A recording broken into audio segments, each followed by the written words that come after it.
Hello everyone, this is Pimpio, also known as Ultra Simon by my YouTube account, and this is a DoWpro Shoutcast presentation of sorts, I suppose. And here I'm going to be shoutcasting a game between D and Chaos.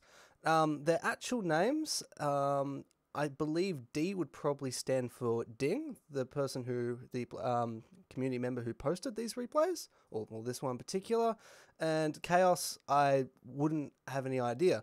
But at any rate, we've got a classic Orcs versus Imperial Guard matchup, a matchup that's heavily regarded as a bit of an infantry cluster haven. But at any rate, we're going to get straight into this replay going now. And so this is Meeting of Minds, the DoWpro version. Anyone who's played DoWpro a fair bit would be accustomed with it. If you haven't played DoWpro, you're probably not. The only difference really is the opening here and here on both sides of the map symmetrically, and of course the position, I believe, of the relics and the extra strategic point, I think, rather than, I can't remember, rather than the one at the back of the base. Anyway, enough of that. Here we've got, on Orcs, we've got a standard build, Boys Hut, War Banner, delayed generator, I believe, he's going to go for, and a 2 shooter boy squad. Now, I'm pretty sure he'll go for a generator squad to get the teleport and the big mech, but we'll find out, I guess. Imperial Guard. Well, they've gone for, I mean, an armory. Okay. Tactical control. Okay, so this is a bit of a different build. I'm not used to personally seeing this myself, but it might be. It seems like a player invented build. Not sure. But anyway, fast armory, generator, infantry command, and he's just gone for a, I think. Oh, here we go. Okay, so basic 3 infantry squad, and then a 4th added on later with a command squad. As for the command squad, let's find out. He'll probably go 1 commissar, maybe. Maybe, there we go. Oh, he's got the right click, so he's probably going to go multiple commissars. So a pretty typical build, especially when you want to conserve energy, since commissars are the cheapest. Cheapest hero of the 3 other heroes, or 2 other heroes as far as energy goes. So, and given that he's gone for an armory first, it probably explains why. And he's gone for a fast heavy weapons team, so definitely not researching any other hero instantly. So Imperial Guard, he's gone for a bit of a harass. It's pretty standard. Yeah, you can, early game, you can run around your command squad and just, apply a little bit of harass. As you can see here, he's made the shooter squad retreat a little bit off its ground, and gives them a bit of time, delays their economy slightly. Not a massive thing, but every little cent counts. So the Imperial Guard's gone for the bottom left critical point, and meanwhile the Orcs they're reinforcing the squad quite large. Where's the other shooter boy squad? There it is. Okay, so he's left 1 squad unupgraded. So I'm not quite... Normally, it's more efficient to build more squads, multiple slugger squads, because they can kind of split off and cap different parts of the map. But in this case, he's just reinforced 1. Perhaps he's trying to aim for a quick mob bonus. I believe it's if you get a 12-member squad or more, you get some mob bonuses. And, well, it does increase regeneration of squads around, as long as you've got the big mech in the area. I was just checking this out before, actually. So, yeah, it's got some benefits to it, but the Orcs haven't captured this point yet. A little distressing. Sometimes, especially on these big maps where your points are extended, it's very typical for a player to pick one side, and just take that, capture it, secure it, and then take the other part. Of course, this is prone to point rushing. If, for instance, I'm Imperial Guard and I rush this point here, or maybe this point, and the opponent decides to, well, secure the other side of the map. But it just means that I can secure this point before he even realizes. And, well, it's definitely a huge strategical advantage, but it's just a matter of rolling the dice, and one player is lucky, the other player isn't. Strategy games, really. So I don't normally like to do that. I like to split mine personally, and even though both sides are slightly weaker than it would if I just reinforce one side, at least I know if this quick rush is going. Now we got a bit of an engagement in the middle. The Orcs here, I believe, just want to take this point, and they're probably just going to run off. or he might attack. He can do that too.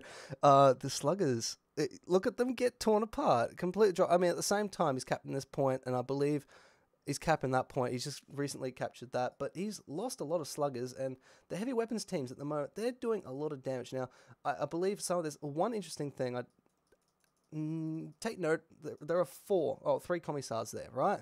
You can only have 2 at basic without upgrading the squad in the armory, the command squad, getting the hero upgrade. So I believe the Imperial Guard's done. It's an interesting tactic. He's gone for heavy weapons teams to counter the light infantry. And then he's gone for Commissar upgrade to, I believe, the damage, the auras. For each Commissar you've got, it stacks an aura that does more damage. Now, the command squad's going to attack the Slugger Boy squad, probably directing at the big mech squad. Now, I'm not quite sure about it. They've got an Art Boy squad out here, and that will definitely, improve their chance against the heavy weapons team and basic infantry squad. But he doesn't have many troops here, and on top of that, he's got the big mech, and it's about to break. Now, I believe normally a trick, I can't quite remember, but I believe a trick was to detach your big mech just as the squad's about to break, and it will revert, at least, the squad will break, but the big mech will get all of his mana, morale back, so he can continue fighting at full damage. Here, this is not advantageous for orcs. Absolutely torn apart. Look at the dent. One squad's gone. This squad, it'll be like, I think it might get away. This command squad might chase it down, though. It's very hard to say how that could have been won by orcs. Early game orcs it's a bit of a difficult one in DoWpro. The orc squads tend to be, it's kind of like a bit of a, take as much, get as much economy going as possible, and look towards the mid game. Get your squads based, try and reflect and deflect any enemy advancements, and get as much map as you can, but there's no way that you're going to be able to hold a section of a map against a ranged army like this without outright killing it. And outright killing it as orcs is rather difficult without going very heavy early on and then having not too much in the mid-game. So it's a bit of a gambit. But it seems like the orcs in this case, I'm just checking out tech. So a couple of generators going down. Halfway to T2 for Imperial Guard. A Gretchen squad going down there in the middle. I'm not quite sure what was going on there. So 1 point for orcs. 1 point that's about to be Imperial Guard, and the other point Imperial Guard. So it'll be 2-1. We're going to have a countdown timer. Taking hold, going down for Captain D, we'll call him at the moment. Replacing the Gretchen that was lost. Here you can see, the Orcs is now starting to stack a couple more squads. A bit of a dispersion here, not too many sluggers. Just got the one squad of sluggers, and then we've got 2 Ard Boys and a shooter squad. So obviously this Orcs realise that the Imperial Guard have gone heavy on the infantry and the counter to light armour. The heavy bolters. Heavy bolters being a counter to light armour. Auto cannons being a counter to heavy armour, such as Terminators and Knobs. And I think they might have do a bit more damage to Ard Boys than. And there we go. The auto cannon upgrade's going right there. And the other one too. Oh, 2 of them. So he's planning that. It's a good choice because, as we can see, the Orcs have gone for a pure Ard Boy base. And let's just checking economy wise, 107 to Orcs, 123. Sorry, I haven't done this yet. It's been a while since I casted. The Imperial Guard 50 to 20 power,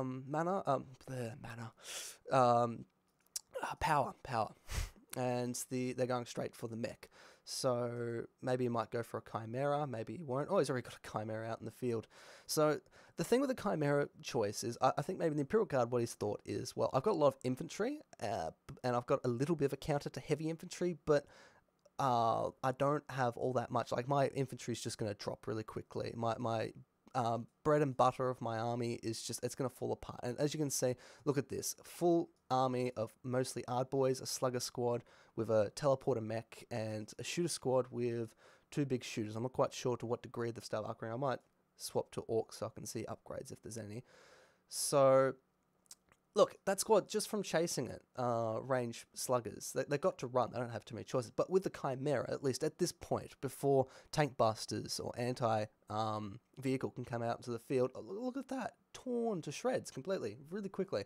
So the Chimera is a good choice, but they're going to need more they're going to need more vehicles. They're going to need more vehicles or some kind of way to procrastinate and split the Orc forces. Now, here, okay, so we've got an LP2 going up. We've got a stack of auto cannons, really good choice since they've got all the, and there we go. We've got a bombing run going.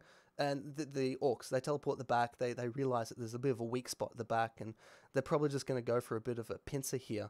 Now, he's going straight. Yeah, the big mech goes straight for the heavy weapons team. He realizes, take this out, and the Yard boys will probably survive a lot longer. He's definitely not wrong. Just having a look elsewhere. Okay, so I'm not quite sure how. I mean, I can see from the little buff down in the bottom right-hand corner that this game's going to go for a lot longer. The command squad goes down.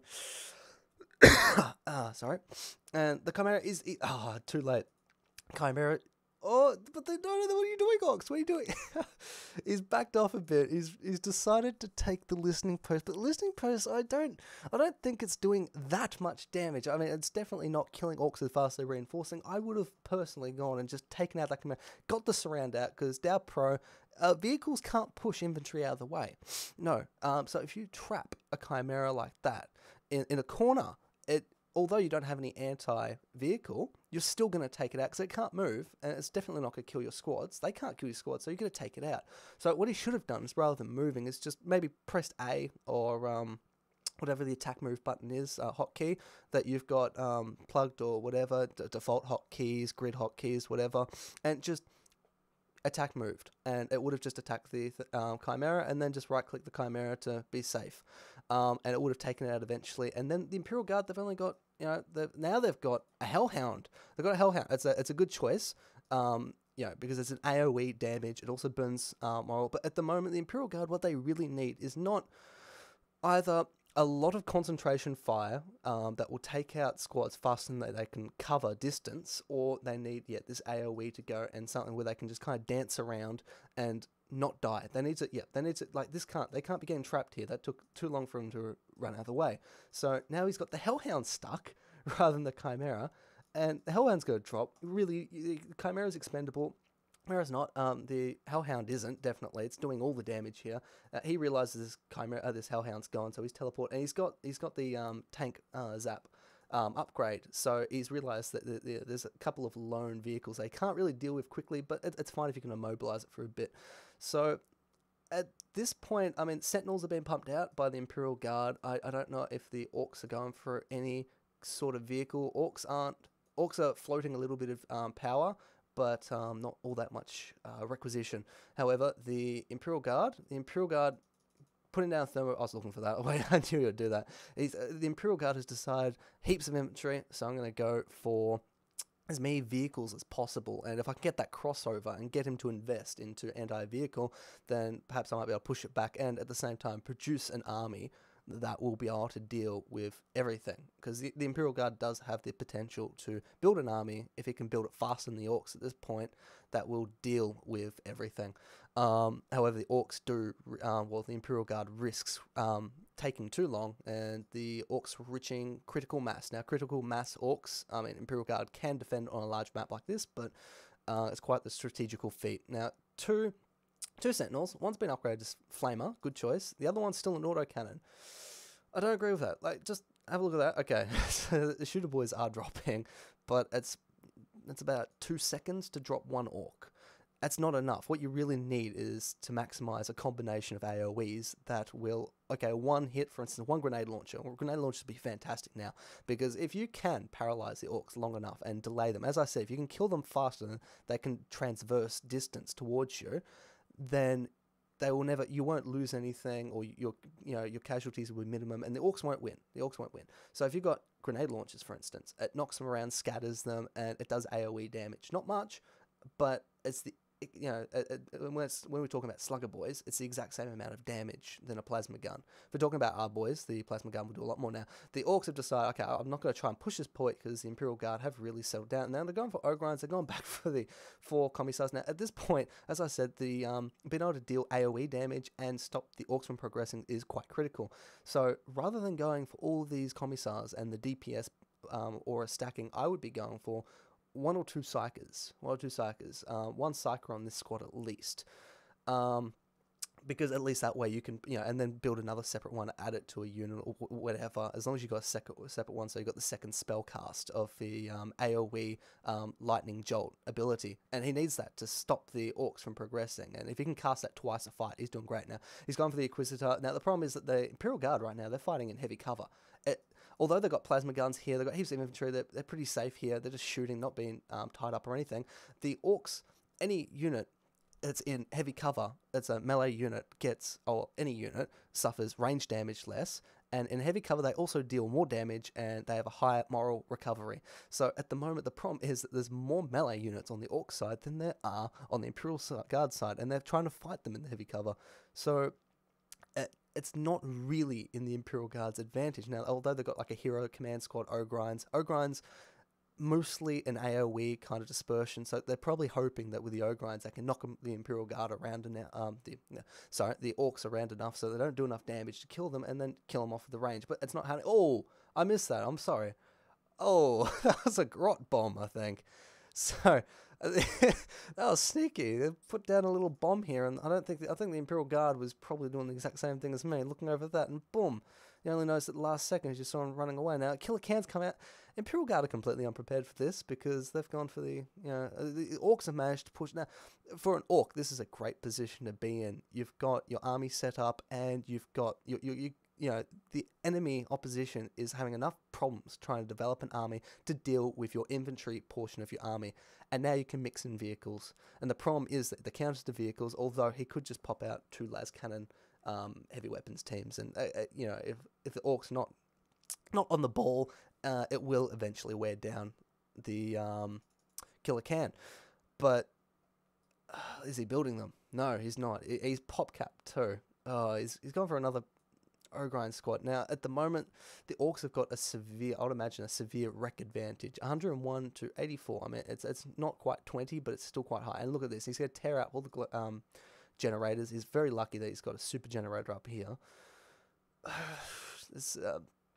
I don't know what's the Imperial Guard doing. The Imperial Guard is going for the critical locations. Okay, well, maybe he's hoping that if he can just secure his base and keep these extraneous points outside of his base up, then that might compensate for his lack of listening posts and upgrades. And as long as this doesn't go out, he should be all right. But I mean, now we've got the Killer Can in the base, and you've got the Orc infantry tearing up his whole top side. If they take it, they don't have to hold it necessarily. All they have to do is delay the opportunity for the Imperial Guard to retake it, and it's going to be enough of a critical mass coming by the time that happens. It's just it's a matter of time for the Orcs.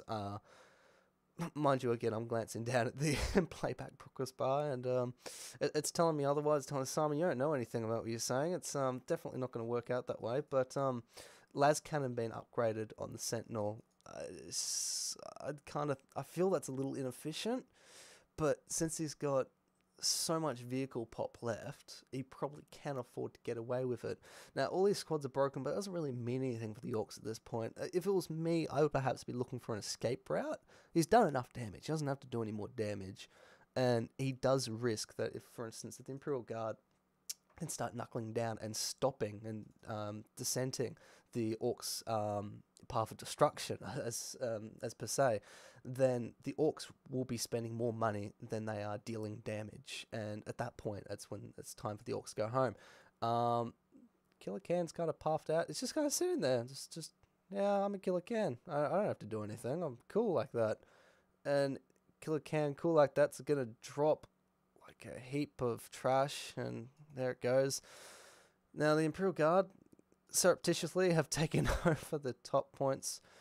All 3 points. Okay. Looking at economy, 103 wreck to 88. Unbelievable. He's missing this side of the map completely, and he's still out resourcing the Orcs. It's a bit of a blunder by the Orcs. I know, as I said before, it's better to have more squads of a smaller capacity than it is to have large squads. 2 reasons. 1, you can cap more points. 2, there's more room for instance, Nob Leaders, which do more damage, tankier. They cost more, but it's more pop efficient. And 3, in the heat of combat, you reinforce at a higher rate. Reinforcement rate isn't the numbers a time divided by the number of squads. It's surely a time per squad. So the more squads you've got, the more reinforced rate. And there goes the generator. This, Look, the Orcs, it's probably their fault for not scouting this. They should have perhaps, instead of that got squad sacrificing itself somewhere around here early in the game, it should have been looking around at these points thinking, does Imperial Guard have a generator up or something? There's something I can knock off. Where are all these vehicles coming from? I mean, surely he took out all these, and he's probably thinking, well, how can he still keep pumping them out? Did he have that much of a float going? Well, no, just you had this up, and you never really put in an effort to scout it. Imperial Guard's playing quite well this way. Again, the Inquisitor is a great choice against Orcs. It doesn't do a whole lot of damage, but that isn't really the point of the Inquisitor in this point. As I said, scattering the Orcs is crucial, and really that's what he's doing. He's just running in there, he's knocking them around. He's not killing anything, but he's got a lot of health, as you can see, 1,350, and he's almost every attack. Every time he exits combat and then re-enters, he pretty much does an ability that scatters the enemy. He might get 3 hits in between. Now, Big Mech, he's going to die as a dead mech. I don't think he's really paying attention to his Big Mech here. He's perhaps paying attention to these Sentinels. 2 Sentinels, Lascan. I mean, at this point, yeah, he should be running around and trying to take out whatever economy he can of the Orcs. But, of course, Tank Busters now hit. No, they haven't. Just shooter boys with missiles. So, it's a bit of an investment when you do that. I prefer to get a Tank Buster squad because it's kind of, yeah, I don't like kind of having 2 different coloured eggs in one basket. It doesn't really, it's not as efficient as it possibly could. For instance, the shooter boys, they're not going to deal with infantry all that great from here on in this point in the game without big shooters or flamethrowers, but there's still an anti-infantry squad. So effectively you're putting an anti-tank weapon, only 2 of them. I think it can upgrade to 3 at some point. And you're putting it on an anti-infantry squad. So it's like, you can't split fire the missiles to the, without sheer luck. You can't split fire the missiles to the vehicles and the shooter boys to everything else, infantry. So it's kind of, you got to choose one or the other. It's a bit of a waste. You're better off putting it on a tank buster squad so it's fully dedicated. Now, looking at the Imperial Guard army, they've all gone for plasma guns. Probably because they're expecting the enemy Orc to come back with a sheer amount of Art boys or knobs. Now, the Orcs probably could figure out from the last fight that the Imperial Guard are pumping up on the plasma guns. And it's a bit late to go back on it. The 2 squads, plasma guns, it's expensive. It's not 3 squads. The 3 squads is a lot more expensive, believe it or not. Especially considering pop, you can't really go back on it. And yeah, here's a bit of a ruthless combination. Although Sentinels are pretty flimsy and fragile, they've got a fairly long range on Lascan, so you just put the Chimera at the front, dispensable in comparison, relatively speaking, of course, and you have the Sentinels at the back, and you just have them shoot, and as soon as something comes up, you just duck this little baby back. I mean, if you really want to, you can even put a builder in it and repair it as you go. Now, a Tech Priest. Now, here, the War Boss is out in the field. This is going to make a bit of a difference, because the War Boss does great damage to everything. Very expensive, 2,150, I mean, the Inquisitor, as I said before, was 1,350 health. This thing's got another almost 1,000 health on top of it. Now, just look how much damage. Just have a look for a sec. Compared to, yeah, the War Boss is getting tickled by the command squad, whereas command squad is slowly getting, if this thing can sustain, if the Orcs can sustain in general their capacity to stay in combat and alive, then little babies like this, little Easter eggs that you kind of hide in there, are the ones that are going to be slowly but surely damaging the other team and guaranteeing a victory. Now, D, being the Imperial Guard, he's got his command timer ticking down. He's got 1, he's got 2. He's only got 2, and that's about to disappear, so there goes the timer there. There we go. Now, he's still going for the O-grinds. I'm not an Imperial Guard professional of any sorts, but I would almost go for a bit of a Kassakan combination. The reason for that is simply, well, Kassakans, invisibility, infiltration, the double time for the quick burst, as I said, the progression of Orcs, if you can kill them faster than they transverse distance, then you're doing good. And also the Kassakans also have, well, the ability to swap over. This map that's very heavily densified by light cover and heavy cover and a little bit of negative cover, I believe, somewhere. Not quite sure where, don't ask. and take advantage of that and scout around him whilst infiltrate on the map and just lay down harassment when the orcs aren't attacking and keep them distracted enough time to set up some kind of push, because Imperial Guard really need to set up a strategic push, perhaps a gradual thing where you got multiple lines of retreat that are covered by another. I mean, it's a very novel idea. It's not always quite that practical. However, it does on the occasion work if you've got, on every line some kind of unit that's retreatable, but preferably not guard squads. If you couple them with, the odd Ogrine squads, great for the dispersion, and the psychers as well, to keep the squads, from being able to progress and slowing their ascension. We've got this Inquisitors just kind of sitting back here, having a little chill party. But there we go. Thank you. You heard exactly what I was saying. Good man. So the orcs, I'm not quite sure what they've got to cap this point. Their other points are all intact, but the orcs should be at this point just pushing. Unfortunately, they're spending more time preoccupied with the critical locations. Now, the thing is, in this matchup, Imperial Guard squad will not match up to a slugger squad, not one-on-one. So if you've got a scouting party to take over these critical locations whilst there's other fights happening elsewhere, of a guardsman squad, and you've got a slugger squad to compete with it, the slugger squad will win. You got that advantage as orcs. It's an advantage. It's an inherent advantage, and definitely intentional. So there's absolutely no... What was that? Was that Basilisk? No? Squad's in there doing nothing. Oh, sorry, it was a Lehman Russ. He's gone Lehman Russ, but he's gone for a Vanquisher Cannon. He's got 2 Las Cannon Sentinels, and he's gone for a Vanquisher Cannon. I'm pretty sure they're armor-piercing cannon. I don't know. Maybe I'm missing something that's really good against knobs and boys. But here, look, the Imperial Guard are just sitting here like they're quite interested in what the orcs have got to sell them. Really, they should be running. Okay, so there's a command squad. Command squad's gone. Inquisitor hasn't done anything. These squads are trapped. The Ogrine squad, for some reason, is going to live because the orcs perhaps they've seen another Ogrine squad that's more capable at fighting. Perhaps it distracted it. But this isn't looking good for Imperial Guard. I'm still looking down at that progression bar. It's still going to keep going.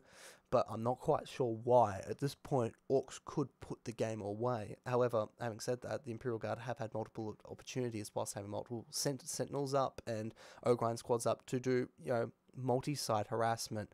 Kind of flickering my mouse around on the minimap. I'm not quite sure if it's all that clear in the video replay, but they have had that opportunity to do that and split the orc forces. The more you can split them, the less damage they do. As I said, they get mob bonuses, but only when they're in a proximity to themselves and leaders. So although you can split the leaders, 2 of them to each side, it's still going to be less of a mob effect. Now, I'm not quite sure what they're doing. And look, they've got a looted Lehman Russ out themselves. The orcs definitely aren't behind in the technology. This game is supposed to be, but they've been doing a lot of looting. And this is looking... I keep saying this is looking bad for Imperial Guard. They don't have anything out in the field. They got one Lemon Russ, they got an Ogrine squad. They've probably got another squad in there. I'm not quite sure what it is. Could be a tech priest or it could be a unit. They're starting to pump out Guardsman squad probably because they've ran out of vehicle cap. And they got plenty of fire support. Mind you, a Lehman Russ is about, I think it's like 60 fire support. So it's not really all that much either. Now, orcs right now could push straight into the Imperial Guard base and the game would be over. So I'm not quite sure why they're just procrastinating the inevitable. The Imperial Guard doesn't have much of a defensive setup. Okay, so they've got an LP3 sitting here. But the problem is that this LP3 is kind of a... straggler. It's by itself. It's not well defended. There's a couple of forces ready to jump to its aid, but there's put mines around it. Put some mines to slow down the killing. Give a chance also to slow down the death of, for instance, a tech priest. Repairing it. Give time for other units to scatter the orcs and just this continuous effect. Perhaps even time to set up a turret here or something. Some more mines. Just anything because what Not sure what's going on there. There we go, he's moving them in, finally. What's going on down here? Imperial Guard squad, it's going to cap, and got a knob squad that decided that it's a good idea to cap, because that's what they're trained to do. To train professionals in every field, of course, those knobs.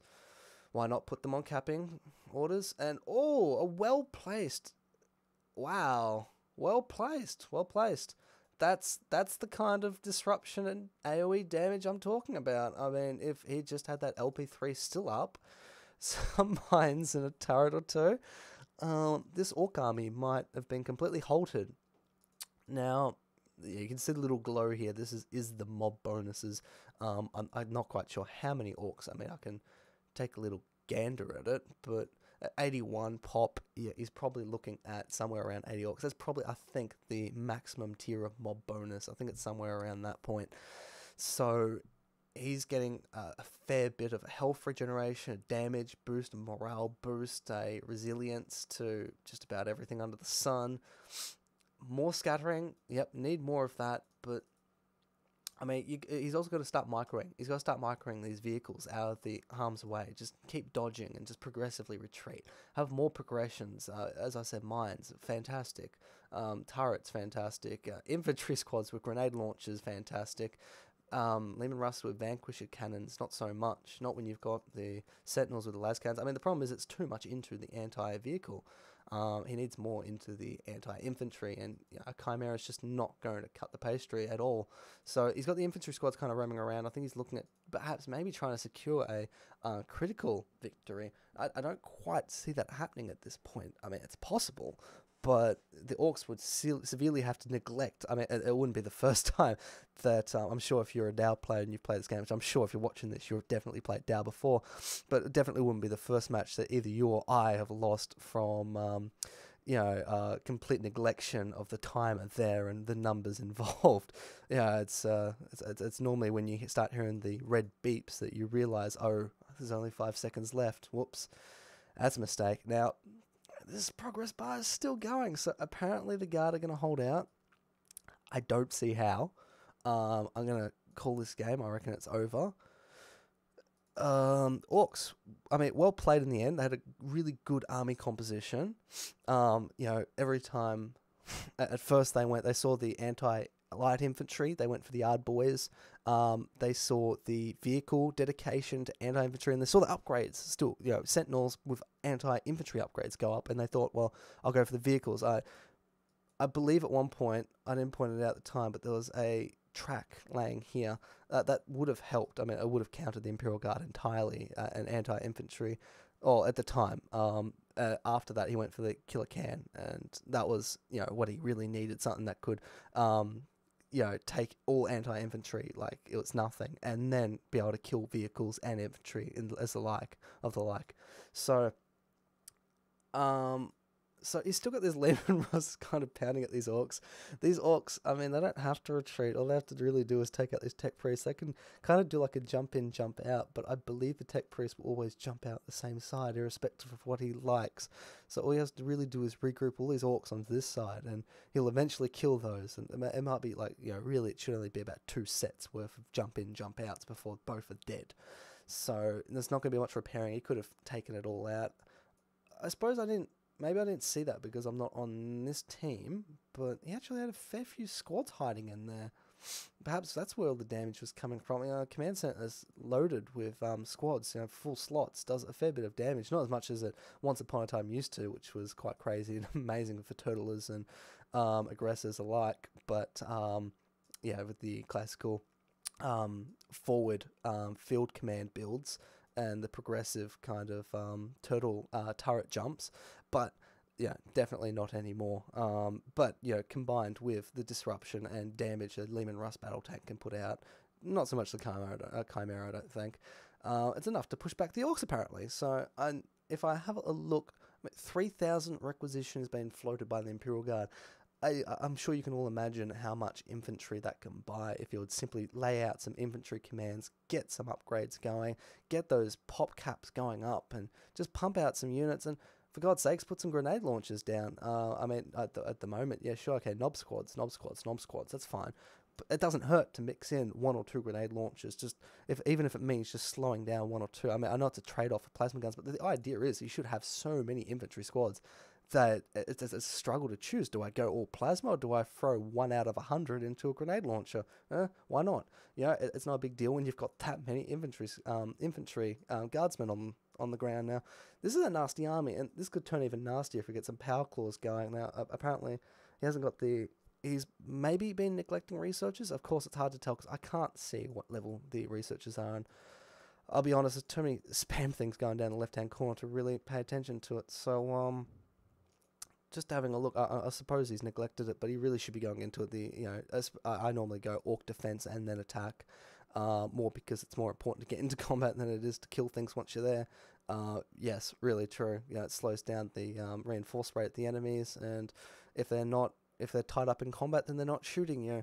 And really, it's about being able to take the map, secure it whilst you're pushing the enemy, and then retreat back onto it. Orcs aren't fantastic at it, but they can continuously reproduce this cycle. And as long as they're earning more money than the opposition and losing less during the fights, then they will eventually win. And even it doesn't have to even be less. They could be sacrificing more than the opponent for every time they push back. But as long as they've got a higher income, it doesn't matter. And that's the idea of orcs. It's their playstyle. And at the moment, he's got double settlements going, which is a huge... let's just have a look. 127 to 100. Interesting. I'm not quite sure if it's because of decay. Oh, pardon me. I'm not quite sure if it's because of decay, because of course in DAO, when a point's been secured for a certain amount of time, as time goes, it decays in the amount of benefits and how much money income you get from it. Just looking here, he's got a bit of a harassment going here on this line, but at the same time, one of his capping points, I mean, it's not a big deal, except he added the plasma gun onto the squad. Normally what I try to do is I try to segregate my squads into, well, you're going to be a capper and you're going to be my hardcore squad. And it's only when I run out of pop slots or want to push to end the game that I'll convert those other squads into prop infantry. Now, these squads, I don't think I've really seen him add heroes to any of his squads. Commissars, at this point, there's no point going with Psychers, because Psychers mostly, I mean, I'm sure they got the disruption ability, as I said, but you get one. You get one. But you don't need versus orcs the benefits of a Psyker on a squad, which is range damage reduction. You don't need that. At the moment, yeah, there could be some benefits to a priest, but mostly Commissars for the added morale, given that the looted Lehman Russ are out in the field. And look, these vehicles have been surrounded. If the Imperial Guard microed enough, this wouldn't happen. The problem is that I think he's perhaps getting a little frustrated with the way that the game's going, and perhaps it's more about being able to build squads and how much damage I can do at the range when first impact, compared to how much sustainability I can get out of them and continue them to do damage. And swig us out on the board. Oh, I love that baby. Just look at him go. He's a little hungry. His jaw's hanging down there. I don't know how he gets away without scratching it or getting caught and tripping over himself as he goes for his little jog around the block. But it's elegant nonetheless, and that's all that matters. And he's got his little zap cannon, little grot at the top. He can't build for the life of them. Need 10 of them, but apparently give him a cannon. They're all arms and scholars in their own right. But unless he can get a Bane Blade out now, which no, it's not building. I'm going to say that this game is probably going to end at this point and not in the Imperial Guard's favour. He's desperately trying to get this thermoplasma. Oh, well, that's why. Look at his income. He's got no green coming in, and he needs the green. And is he still being Lehman Russ? I'll just have a quick jog around. Sorry. No, I don't think that's the only production. The only production's here. Perhaps he's maybe a research short of the Bane Blade, even though he's definitely short of the power income. But this is, I mean, he's got it lit. Okay, now when it matters, he's doing it. But, I mean, what I was saying before was that, and the Big Mac teleports it. He's probably going to go for a stun. Yeah, the vehicle stun, to keep it in place. Let that, a lot of players often will prefer to put the squig on simply range and just let the zap cannon shoot, rather than having this, what's going on there? Not quite sure what's going on there. At any rate, this Lehman Russ is kind of stuck in the back, and there's a Big Mac pounding it, so it's going to eventually fall. Little tech priest says, "I'll save you," and kind of runs in. The poor man on the field lines, running back and forth. Perhaps the minesweepers of the 40th millennia or whatever, but not quite. He tried. He's tried. It's an A+ for effort. It's kind of still stuck in the corner there. Again, as I said, the Imperial Guard, I think it was a lack of micro that lost this game. As I said, it does get a little frustrating, but the thing is, what's the difference between having a squad that has to shoot and then run back and then shoot again eventually, compared to a squad that just comes out, brimming, polished, bright, new clothes, new suit, looking, $1 million, and that also gets to shoot once and then the same inevitable fate. There is no difference, right? So it's better to just micro your squads, move them back, keep them, conserve them, and use the, when you're building new squads, use that as a refill. And he's going for one last novel attempt, and this is the orbital bombard beacon, and I'm not quite sure if he's set it off to go or if he's desperately trying to click at it and perhaps select it. As you saw, it took me enough clicks to finally select it there. The Imperial Guard, once again, turning to the critical locations. Really, this squad should be back at base, plasma totting and just shooting everything. I know there's a squig out in the field, but really, if you can take out all these orc squads, for instance, and only the squiggoths left, you can kite the squiggoth. Kite, as in just move away, move around, and make sure that it doesn't actually, sure it's got a range stance, but it will still kill them really slowly. If it's chasing them, it's got a charge, but it's still going to kill them really slowly. And you just kite it and move away. Every time it gets close to combat, just run that squad away, let the other one shoot at it. When he changes target, run the squad that he's targeted away. That's the idea. And those builds his first turret of the game. Really, is coming a little bit too late. I think he could have, particularly on this map, with so much tactical terrain advantages that you can just take advantage of, especially as Imperial Guard. The first turret really is coming too late. I suppose I haven't really criticised the orcs too much, other than, I suppose, their choice, their election of larger squads and fewer of them. I don't think he's gone for many Mad Dogs. I can't really tell, though, in a game that, that's this large, but nonetheless, well played. The economy management could have perhaps been slightly better on the orcs. When you got the second settlement, could have come out earlier. A slugger squad just to run around, cap these points while the guard is preoccupied. As I said, a slugger squad will always beat a guardsman squad 1v1 if it's the equivalent money has been invested into either squad. So that's hypothetically, the slugger squad will win. Sure, the guardsman squad can back off as soon as the slugger squad takes it and then starts shooting it, yes, but it's, at least that way it's contended. The point's contended, and likewise the guardsman squad can't take it if you're watching. So anyway, a very good game from both players. I hope to be doing more of these casts. Hopefully the quality is good. Not sure about the sound. This microphone's a little buggy, but at any rate, thank you very much for tuning in. Feel free to hit the subscribe button, and I hope to see you guys next time, and I guarantee there will be more of these coming, so stay tuned. Thank you very much.